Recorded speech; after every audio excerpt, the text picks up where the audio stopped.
26 अक्टूबर 1997 जेरेस में हो रही यूरोपियन ग्रांड प्री। वो उस सीजन की लास्ट रेस थी। माइकल जैक विलेन्यू से 3 पॉइंट से लीड कर रहे थे। ये माइकल का दूसरा सीजन था फरारी के साथ और फाइनली फरारी फैंस को वो दिख रहा था जो सेना और प्रोस्ट भी नहीं कर पाए। 18 सालों में पहली बार एक फरारी ड्राइवर को वर्ल्ड चैंपियन बनते देखने का मौका। पूरा पैडक टेंशन में था, किसी को नहीं पता था कौन जीतने वाला है, बट सबको यह पता था कि जैक विलेन्यू की विलियम्स शूमाकर की फरारी से तेज थी। क्वालिफाइंग सेशन के अंदर भी दोनों ड्राइवर्स ने एग्जैक्टली सेम टाइम नोट करवाया, बट क्योंकि जैक विलेन्यू ने यह टाइम पहले सेट किया इसलिए उनको पोल पोजीशन मिली और माइकल ने सेकंड पोजीशन से चालू किया। रेस शुरू होती है और माइकल एक अर्ली लीड ले लेते हैं। उनका रेस स्टार्ट बेहतरीन था और ऐसा लग रहा था कि उनके पास वो पेस भी है जिससे वो पूरी रेस और वो चैंपियनशिप दोनों जीत जाएं। धीरे धीरे विलेन्यू माइकल को कैच करने लगे एंड फाइनली 47th लैप पे विलेन्यू ने कॉर्नर को अंदर से कट करने का ट्राई किया और माइकल ने क्विकली रिएक्ट किया क्योंकि उनको पता था कि विलेन्यू अगर अब आगे निकल जाएंगे तो उनको शायद वो नहीं पछाड़ पाएंगे। माइकल ने उनका ओवरटेक बाहर से रोकने की कोशिश करी बट तब तक विलेन्यू स्लाइटली आगे निकल चुके थे और माइकल ने उनके साइड पॉट पे टक्कर मार दी। माइकल इंस्टेंटली रेस से बाहर हो गए। वो काफी गुस्से में थे और उनको लगा कि विलेन्यू ने गलती करी है। इस पूरी चीज का रिजल्ट ये था कि माइकल वो चैंपियनशिप 3 पॉइंट से हार गए और विलेन्यू उस रेस में थर्ड आए, प्लस उन्होंने वो चैंपियनशिप भी जीत ली। अब चीजें बद से बदतर हो चुकी थी क्योंकि 27 नवंबर 1997 के अंदर इस टक्कर के कारण FIA ने डिस्क्वालीफाई कर दिया था माइकल शूमाकर को फ्रॉम द एंटायर 1997 फॉर्मूला 1 की वर्ल्ड चैंपियनशिप से। दो उनको उनके विन्स, उनके पोल पोजीशंस और उनके पॉइंट्स रखने दिए गए। माइकल को इसके लिए लोगों की काफी बुरी भली सुननी पड़ी। Fans, media and fellow drivers ने उनको एक डेंजरस ड्राइवर और एक डर्टी ड्राइवर तक कह दिया। आगे चलने के पहले समझते हैं कि माइकल शूमाकर कौन थे और वो कहां से आए। माइकल अपने पिताजी की हेल्प करते थे गो कार्ट सेट करने में। उन्होंने खुद गो कार्ट ड्राइव करनी चालू कर दी थी जब वो 1 साल के थे। उनके पापा को उनके अंदर काफी टैलेंट दिखता था एंड वो हमेशा मोटिवेट करते थे माइकल को अलग अलग गो कार्ट चैंपियनशिप में जाने के लिए। माइकल के पास एक नेचुरल यूनिक ड्राइविंग स्टाइल था जिसके कारण वो कॉर्नर को बेहद स्पीड में कट करते थे जो बाकी लोग नहीं कर पाते थे, जिसके कारण उनका ड्राइविंग स्टाइल लोगों में काफी चर्चित था और उसको ओवर एग्रेसिव एंड कई बार डेंजरस ही बोला जाता था। पर माइकल को इन सब चीजों को कोई फर्क नहीं पड़ता था। वो करते थे जो उनको ठीक लगता था बिकॉज उनके हिसाब से वो बेस्ट थे। सीन में आते हैं विलिस वेबर, जिन्होंने माइकल को देखा और उनको ऑन द स्पॉट ऑफर करा 5 साल का कॉन्ट्रैक्ट एज अ मैनेजर। इन 5 सालों में माइकल फॉर्मूला 3 की सीरीज जीत जाते हैं जो उस समय की फॉर्मूला 1 की फीडर सीरीज थी। 1991 के मिड सीजन के अंदर जॉर्डन के पास एक सीट खाली होती है और विलिस वेबर जो माइकल के मैनेजर थे क्विकली रिएक्ट करते हैं और एडी जॉर्डन जो उस टीम के ओनर थे पुश करते हैं माइकल को वो सीट के लिए। जॉर्डन को माइकल के अंदर कोई पोटेंशियल नहीं दिखता बट मर्सिडीज के सपोर्ट और $1.5 लाख के डोनेशन के बाद माइकल को जॉर्डन में डेब्यू करने का मौका मिलता है at the Belgium Grand Prix in 1991। उनको अपने आप को उस साल प्रूव करना था, हेंस उन्होंने एक एवरेज जॉर्डन की गाड़ी को भी 7th पोजीशन पर फिनिश कराया अपनी क्वालिफाइंग के अंदर। पूरे फॉर्मूला 1 के पैडक में यह सब लोगों ने देखा और एक टीम प्रिंसिपल फ्लावियो ब्रियाटरे ने माइकल को स्पेशली नोटिस किया। वो बेनेटन के टीम प्रिंसिपल थे और उन्होंने माइकल को हाथ के हाथ साइन कर लिया फॉर हिज बेनेटन टीम, क्योंकि मर्सिडीज ने माइकल को अपने करियर की शुरुआत में हेल्प करी थी। हेंस मर्सिडीज ने एक क्लॉज जरूर ऐड करवाया कि अगर कभी मर्सिडीज फॉर्मूला 1 की ग्रिड ज्वाइन करते हैं तो माइकल को उनका ड्राइवर बनाने पे पहला हक होगा। माइकल और बेनेटन का साथ 1991 से 95 तक। उनकी पहली विन एग्जैक्टली 1 साल बाद आई स्पा बेल्जियम में 92 में। उनका यूनिक ड्राइविंग स्टाइल सबसे अलग था, दो वो एक सीरियस कंटेंडर कभी नहीं बन पाए अपने अर्ली ईयर्स के अंदर क्योंकि रेसेस, चैंपियनशिप्स और सीजन्स डोमिनेट करते थे एक ट्रायो सेना, मैंसिल एंड प्रोस्ट। बट 1994 के अंदर प्रोस्ट रिटायर कर चुके थे, सेना ने विलियम्स ज्वाइन कर लिया था और इस साल माइकल के पास अपनी वर्थ प्रूव करने का मौका था फॉर्मूला 1 की स्पेस में। माइकल ने शानदार तरीके से सीजन चालू किया। फॉर्मूला 1 का पैडक पूरी तरह डिवाइडेड था।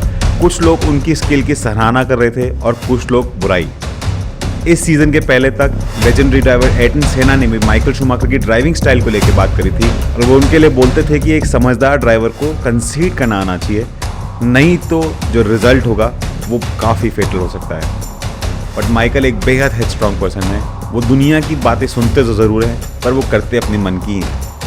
माइकल ने सीज़न की शानदार शुरुआत करी और पहली 2 रेसेस जीत ली, और वहीं सेना को 2 बार रिटायरमेंट देखना पड़ा। अब फॉर्मूला 1 गया 1994 की सैन मरीनो ग्रांड प्री में एट इमोला, जहां पूरी दुनिया को एक बेहद दर्दनाक हादसा देखना पड़ा जब एयरटन सेना ने अपनी जान गंवा दी उस रेस ट्रैक पे। एयरटन सेना उस सदी के ही नहीं, फॉर्मूला 1 में आज तक के one of the best drivers थे। माइकल ने उस साल की शुरुआती 7 में से 6 रेसेस जीत ली थी और वो किसी भी ड्राइवर से कोसों आगे थे। फिर आई बेल्जियम ग्रांड प्री। वो अपने नियरेस्ट चैलेंजर विलियम्स के डेमन हिल से 33 पॉइंट आगे थे। माइकल ने वो रेस जीती और डेमन आया सेकंड, बट उनकी गाड़ी को इलीगल करार दिया गया क्योंकि उनकी गाड़ी का जो प्लैंक था वो 9 मिलीमीटर नीचे था ग्राउंड क्लियरेंस से। खबर ये भी थी कि उनके रेस के अंदर स्पिन करने के कारण शायद इस प्लैंक को डैमेज हुआ और वो अपनी पोजीशन से सरक गया, बट माइकल को उस रेस से डिस्क्वालीफाई कर दिया गया। यही नहीं, उनको अगली 2 रेसेस के लिए भी बैन मिला, जबकि इसमें उनकी कोई गलती नहीं थी। उनकी एब्सेंस में डेमन हिल ने भयंकर फाइट मारी और उन्होंने चैंपियनशिप का गैप 33 पॉइंट से घटाकर 1 पॉइंट तक छोड़ा सीजन की last race Australian Grand Prix में जाने के पहले। ऑस्ट्रेलियन ग्रांड प्री की क्वालिफाइंग में माइकल ने 2nd पोजीशन पे और डेमन ने 3rd पोजीशन पे फिनिश किया। रेस शुरू होते ही माइकल ने लीड ले ली थी और डेमन उनके पीछे चल रहे थे। क्योंकि चैंपियनशिप का डिफरेंस खाली 1 पॉइंट का था, इसलिए दोनों ही गेमों में काफ़ी गेमागेमी थी। रेस के दौरान माइकल हिल से ज़्यादा दूर तक नहीं निकल पाए, बट उन्होंने किसी तरह एक पिक्यूलियर ड्राइविंग लाइन पकड़ी, जिसके कारण वो एक ब्रीथिंग स्पेस बना पाए अपने और डेमन हिल के बीच में। 36वें लैप में आते ही माइकल ने अपनी गाड़ी का कंट्रोल थोड़ा सा खोया। उनकी गाड़ी का राइट साइड वाला टायर दीवार पर जाकर टकराया, बट वे जैसे तैसे करके ट्रैक पे वापस गाड़ी ले आए। अब उनके और हिल के बीच में फासला एकदम कम रह चुका था। डेमन उनके एग्जैक्ट पीछे आ चुके थे। हिल अपनी गाड़ी शूमाकर की गाड़ी से भिड़ने से बचा रहे थे और शूमाकर अपनी गाड़ी को कंट्रोल करने की कोशिश कर रहे थे। इस पूरे परस्यूट के अंदर माइकल और हिल की गाड़ी टकरा जाती है। दोनों ही ड्राइवर्स की गाड़ी उसी लैप में रिटायर हो जाती है। Because of the 1 point difference Michael Schumacher उस साल के वर्ल्ड चैंपियन बन जाते हैं और अपनी पहली वर्ल्ड चैंपियनशिप हासिल कर लेते हैं। माइकल 1995 की वर्ल्ड चैंपियनशिप जीतने के बाद एक नया चैलेंज ढूंढने लग जाते हैं और वहीं आइकॉनिक फरारी टीम निकी लॉरा को एज अ कंसल्टेंट हायर करती है। निकी एक फर्म बिलीवर थे कि एक टीम तभी सक्सीड कर सकती है जब उनके पास बेस्ट ड्राइवर हो। हेंस माइकल शूमाकर को फरारी में बुलाने का श्रेय बहुत हद तक निकी को ही जाता है। माइकल को इटली से बेहद प्यार मिला। उन्हें एक पोस्टर बॉय बना दिया टिफोसी ने फरारी का। बट अनफॉर्चुनेटली माइकल का रॉ टैलेंट भी फरारी की बेहद स्लो F310 गाड़ी भी नहीं जिता पाए। But at the end Michael अपनी काबिलियत से स्पेन, बेल्जियम और इटली की 3 रेसें जीत पाए उस स्लो फरारी के साथ भी। 1997 के अंदर बेहद एक्सपेक्टेशन हो गई थी माइकल के साथ। टीम को समझ में आ गया था F310 के अंदर कुछ एक गड़बड़ियां हैं। हेंस उन्होंने एक रिफाइंड वर्जन प्रोड्यूस करा F310B। इसी सीजन से दुनिया को वो चमत्कार तिगड़ी देखने मिली जब जॉन टॉड, रॉस ब्राउन और माइकल शूमाकर एक ही साथ एक ही टीम में थे। और जैसा कि हमने वीडियो के शुरुआत में देखा था, फरारी का नंबर 1 ड्राइवर होना कोई आसान बात नहीं है। एक ड्राइवर में भयंकर प्रेशर होता है। चाहे आपको ग्लिट्स एंड ग्लैमर भरपूर मिलता है, but at the end of the day आपको डिलीवर करना बेहद जरूरी है। 1997 के एंड के अंदर माइकल ने कुछ समय का ऑफ लिया और उन्हें 1998 की चैंपियनशिप को एक डिटरमाइंड एटीट्यूड के साथ चालू किया। फरारी ने अपने चीफ डिजाइनर बर्नार्ड को सैक कर दिया था और अपनी ही टीम से रॉरी ब्रायन को नया चीफ डिजाइनर घोषित किया था फॉर द F300। माइकल और पूरी फरारी की टीम को यह पता था कि F300 के अंदर एक पोटेंशियल है बेस्ट ऑफ द बेस्ट बनने का, बट समहाउ वो कन्विंस थे मैक्लेरन के मीका हैकनन के पास एक एज है। एड्रियन न्यूए की डिजाइन गाड़ी MP413 एक रॉकेट से कम नहीं थी। वैसे तो माइकल ने पुरानी दुश्मनी दबा दी थी, बट दोनों के बीच में इंटेंस फाइट हुई पूरे सीजन भर। दोनों में से सीजन का फेवरेट बताना किसी के लिए भी असंभव था। 1998 की बेल्जियम ग्रांड प्री एक वेट रेस थी। क्वालिफाइंग में मीका हैकनन एंड डेविड कूटहाल के मैक्लेरन के पास फ्रंट रो थी। रेस शुरू होती है लैप 1 के अंदर ही माइकल शूमाकर 6 पोजीशन पे ड्रॉप कर जाते हैं क्योंकि उनके पीछे एक मेजर क्रैश हुआ जो मिडफील्ड की बहुत सारी गाड़ियों को इन्वॉल्व करता था। रेस को रेड फ्लैग कर दिया गया और क्योंकि एक भी लैप कंप्लीट नहीं हुआ था, इसलिए वो ग्रिड रीस्टोर करी गई और रेस फिर से शुरू हुई। रीस्टार्ट पे डेमन हिल ने लीड ली और शूमाकर ने मीका हैकनन पे बाहर से एक एग्रेसिव मनूवर किया। इवेंचुअली उन दोनों की गाड़ी भिड़ी और मीका ट्रैक पे ही घूम गए, जिसके कारण उनकी रेस वहीं खत्म हो गई। फॉर्चुनेटली माइकल उससे निकलने में कामयाब हो जाते हैं और कुछ माइनर डैमेज के अलावा वो रेस में बने रहते हैं। माइकल की वेट रेस की एबिलिटी काबिले तारीफ है। उस दिन भी माइकल ने एग्रेसिवली सर्किट पर ड्राइव करा और डेमन हिल को पीछे कर दिया। हेंस उस रेस की जीत के लिए भी काफ़ी अच्छी बढ़त बना ली थी। अब लैप 24 में माइकल शूमाकर डेविड गुडहल के पीछे आए। क्योंकि डेविड एक लैप पीछे थे, इसलिए माइकल को उनको लैप करना था।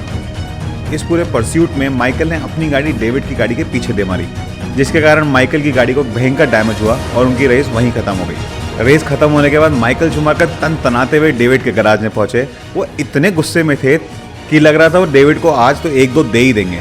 फरारी के टीम प्रिंसिपल जॉन टॉड को भी बीच में आना पड़ा, नहीं तो फॉर्मूला 1 का पैडक उस दिन बॉक्सिंग रिंग में कन्वर्ट हो जाता। बट अगर वो रेस माइकल शूमाकर जीत जाते, 1998 की वर्ल्ड चैंपियनशिप का नज़ारा कुछ और ही होता। पर माइकल वो चैंपियनशिप 14 पॉइंट से मीका हैकनन से हार गए थे।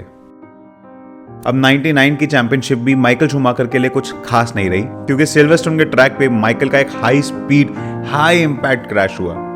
माइकल टायर के बैरियर में चले गए थे, जिसके कारण माइकल को एयरलिफ्ट करके हॉस्पिटल ले जाना पड़ा।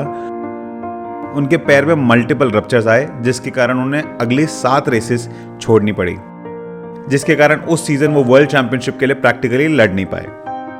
अब सन 2000 तक माइकल के 4 साल हो चुके थे फरारी के अंदर। बट अब पूरा फॉर्मूला 1 वर्ल्ड और मीडिया माइकल शूमाकर की एबिलिटी पे डाउट करने लग गया था। माइकल भयंकर प्रेशर में थे, specially from his stake holders in Ferrari. Generally Ferrari एक बहुत ही रूथलेस टीम है। वो अगर ड्राइवर परफॉर्म नहीं करता है तो वो हाथ के हाथ निकालने में यकीन करती है। इसलिए 99 के सीजन के एंड तक जॉन टॉड और लूका मोंटेजेमोलो, जो फरारी के उस समय के चेयरमैन थे, सोच रहे थे मीका हैकनन को हायर करने का, जिन्होंने पिछले कुछ सालों के अंदर माइकल शूमाकर से ज्यादा कैपेबिलिटी दिखाई है। इसलिए इफेक्टिवली 2000 का सीजन माइकल शूमाकर के करियर में फरारी का शायद आखिरी चैप्टर हो सकता था। बट वो कहते हैं ना, मंजिलें उनको मिलती हैं जिनकी सपनों में जान होती है। पंखों से कुछ नहीं होता, हौसलों से उड़ान होती है। F2000 एक शानदार गाड़ी थी। माइकल ने अपने इंजीनियर्स और टेक्नीशियंस के साथ मिलके घंटों बिताए थे उस गाड़ी को एग्जैक्टली वैसा बनाने में, जिसको कोई बीट नहीं कर पाए। फाइनली उस साल की जापानीज ग्रांड प्री में माइकल मीका हैकनन को हराने में कामयाब हो जाते हैं और बन जाते हैं सालों बाद 3rd time world champion and Ferrari के first champion in the last 20 years. Michael ने उस साल वो कर दिखाया था जो इस स्पोर्ट के ग्रेट्स भी नहीं कर पाए।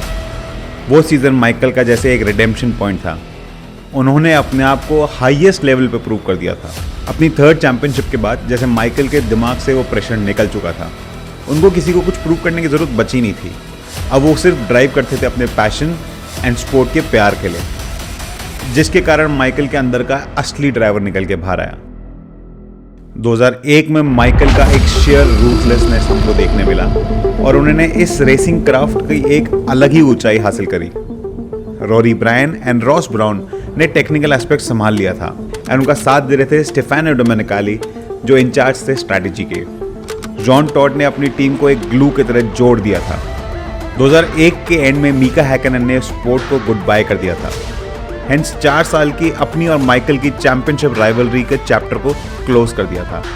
2001 और 2 में माइकल ने एक तरफा राज किया। 2002 में तो उन्होंने 73 पॉइंट से अपने नियरेस्ट कंपटीशन अपने ही टीममेट रूबेंस बैरिकालो को हराया to win the championship again. 2003 में हमने माइकल के एक नए कंपटीशन को देखा इन द फॉर्म ऑफ किमी रैकनन, जिन्होंने मैक्लेरन ज्वाइन करी और वो मीका हैकनन का एक परफेक्ट रिप्लेसमेंट थे, क्योंकि वो भी फिनलैंड से थे। उस साल चैंपियनशिप आखिरी रेस तक गई, पर माइकल ने सिर्फ 2 पॉइंट से वो चैंपियनशिप जीती। 2004 का सीजन भी काफ़ी स्पेशल था। F2004 विंड टनल और सिमुलेशन टेस्टिंग में ज़्यादा कुछ इंप्रेसिव लग नहीं रही थी। दोनों Rory Byrne and Ross Brawn बहुत सरप्राइज्ड हुए जब गाड़ी ट्रैक पे आई। सिमुलेशंस और एक्चुअल परफॉर्मेंस में दिन रात का अंतर था। गाड़ी ट्रैक पे कई सेकंड फास्ट थी। हेंस होना क्या था, माइकल और फरारी दोनों ही अलग लेवल पे पहुंच चुके थे। वो बैक टू बैक रिकॉर्ड्स तोड़ रहे थे और मल्टीपल रेसेस जीत रहे थे। वो सीजन इतना ज़्यादा डोमिनेटिंग था माइकल के लिए कि उन्होंने 4 रेसें रहते ही सीजन को रैप कर दिया। हेंस 5 बार लगातार फरारी के लिए वर्ल्ड चैंपियनशिप जीती और खुद के लिए 7 बार वर्ल्ड चैंपियनशिप इन टोटल जीत के एक वर्ल्ड रिकॉर्ड बना दिया। 2004 की यूएस ग्रांड प्री में माइकल को पूछा गया कि उनके अनबिलीवेबल फॉर्म का राज क्या है एंड क्या वो इसी स्पीड से आगे चलते रहेंगे। उन्होंने एक हिंट सा दिया कि all great things come to an end. किसी को भी नहीं पता था कि वो वर्ड सच हैं या झूठ, और क्या हो सकता है कि माइकल खाली सबको टीज कर रहे थे। बट दुनिया के highest level of the motor sport के अर्श पे पहुंचने के बाद भी माइकल उतने ही हम्बल थे। 2005 में हमने एक मेजर रूल चेंज देखा फॉर्मूला 1 के स्पोर्टिंग रेगुलेशंस के अंदर। टीम को पूरे वीकेंड खाली एक ही टायर चलाना था और वो रीफिलिंग पिट स्टॉप के टाइम पे टायर चेंज नहीं कर सकते थे। बहुतों को ये लग रहा था कि माइकल शूमाकर और फरारी की जो डोमिनेंट परफॉर्मेंस थी उसको ब्रेक करने के लिए रूल लाया गया है, क्योंकि वो छोटे स्टिंट्स के मास्टर हुआ करते थे।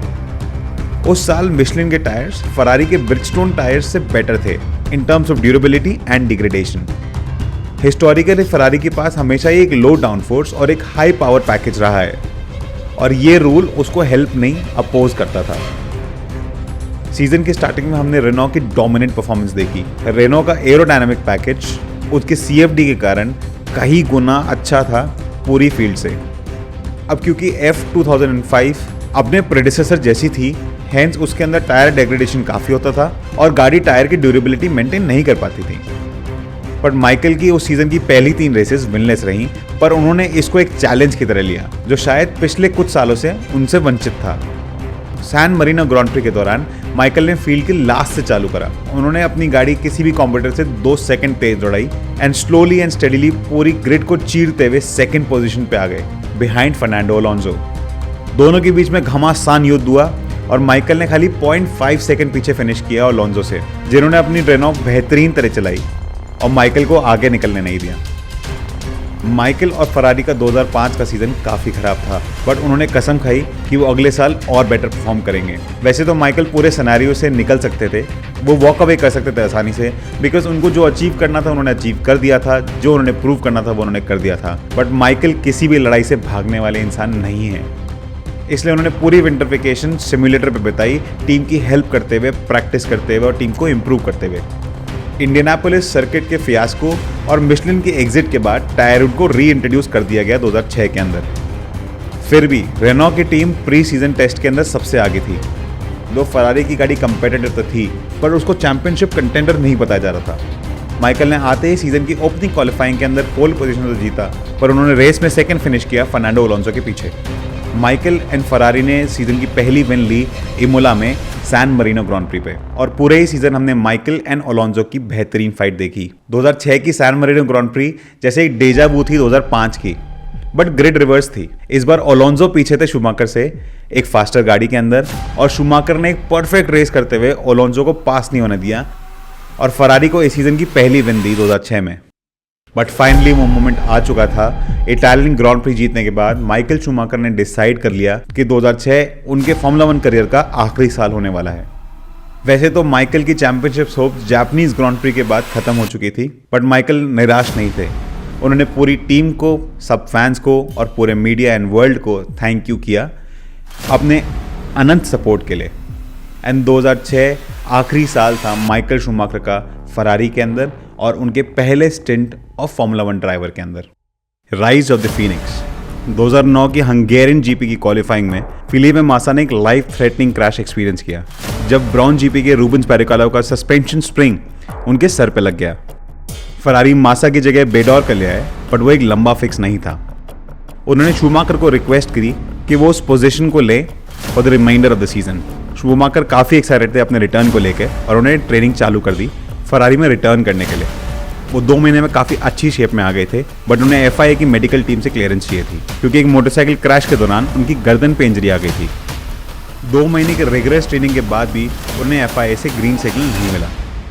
रॉस ब्राउन ने इस अपॉर्चुनिटी को देखा और उन्होंने शूमाकर को अप्रोच करा to drive for his team next year. पूरे पैडक में ये न्यूज़ फैल चुकी थी, बट लोगों ने इस मूव को दरकिनार करा बिकॉज शूमाकर ने 2007 के अंदर ही $1 बिलियन का ऑफर BMW से रिजेक्ट किया था। एंड ये ऑब्वियस था ब्राउन कुछ भी करके इस ऑफर को मैच या बेटर नहीं कर सकते थे। उसी साल के एंड में मर्सिडीज ने ब्रॉन चीपो को खरीद लिया, जेंसन बटन के रिप्लेसमेंट के लिए शूमाकर को साइन कर लिया, मात्र 7 मिलियन यूरोज में। बहुत लोगों का यह मानना था कि मर्सिडीज और माइकल शूमाकर का जो कॉन्ट्रैक्ट माइकल शूमाकर ने अपने करियर के स्टार्टिंग में किया था, उसके कारण मर्सिडीज माइकल को साइन कर पाए, पर ऐसा नहीं था। रॉस ब्राउन ने बाद में इसको क्लैरिफाई किया और कहा कि शूमाकर पैसे के लिए नहीं, मर्सिडीज के विजन के कारण मर्सिडीज में ज्वाइन हुए। शूमाकर का दूसरा फॉर्मूला 1 स्टिंट बहुत अलग था उनके पहले स्टिंट से। उनका पूरा फोकस एक टीम और एक चैंपियनशिप विनिंग गाड़ी को डेवलप करने में था। माइकल ने मर्सिडीज में बिताए 3 साल निको रॉसबर्ग को एक बेटर ड्राइवर बनाने में बिताए। इन 3 सालों में उन्होंने मर्सिडीज के साथ कोई रेस तो नहीं जीती, बट मोनाको ग्रांड प्री की एक पोल पोजीशन जरूर हासिल करी 2012 में। 2012 के एंड में मर्सिडीज रिन्यू करना चाहती थी शूमाकर कॉन्ट्रैक्ट, बट माइकल को लगा कि उनकी फॉर्मूला 1 की वापसी का पर्पस सर्व हो चुका है मर्सिडीज के साथ, और वो कन्विंस थे कि टीम अब नई ऊंचाई हासिल करने को तैयार है। Well, the rest is history. Michael as a person within. Michael एक बहुत ही fun loving and family oriented बंदे हैं। माइकल के लिए उनकी फैमिली और उनकी रेसिंग टीम ही सब कुछ रहे। वो एक बेहद हेडस्ट्रॉन्ग पर्सन है। उनके पूरे करियर में कई लोगों ने उनके ड्राइविंग स्टाइल पे क्वेश्चन उठाए। उन्होंने सुनी सबकी, पर करी अपने मन की ही, क्योंकि वो बेहद कॉन्फिडेंट थे और वो अपने स्किल सेट पे यकीन रखते थे, और उन्हें लगता था कि वो अगर खुद के रेसक्राफ्ट की इज्जत नहीं करेंगे तो कोई उनकी नहीं करेगा। वहीं एटन सेना एंड मीका हैकनेन जैसे ग्रेट्स भी उनके इस ट्रू पोटेंशियल की सराहना करते थे। उन्हें कभी मीडिया प्रेजेंस पसंद नहीं आई, उन्हें कभी अटेंशन और पेपराइजी अच्छी नहीं लगती थी, वो कभी लाइमलाइट में होना नहीं चाहते थे। 2 साल back to back world championship Benetton के साथ जीतने के बाद भी वो तीसरे साल एक नया चैलेंज ढूंढ रहे थे, हेंस उन्होंने फरारी ज्वाइन की थी। फरारी के इनिशियल 4 साल के अंदर जो फेलियर्स उन्होंने देखे, इससे वो घबराए नहीं, बल्कि उनके हौसले और बुलंद हुए। उन्होंने अपने इंजीनियर्स, अपनी टीम, मैकेनिक एंड टेक्नीशियंस के साथ घंटों घंटों काम किया ताकि वो गाड़ी और पूरी टीम को एक बेटर डेवलपमेंट दे पाए। एक बहुत ही आइकॉनिक मोमेंट था सन 2000 की इटालियन ग्रांड प्री के अंदर। जब उन्होंने रेस जीती तब उन्होंने सेलिब्रेट नहीं किया, बल्कि वो आंसुओं में टूट गए, क्योंकि उन्होंने द ग्रेट एटन सेना का 41 रेस रिकॉर्ड इक्वल कर दिया था।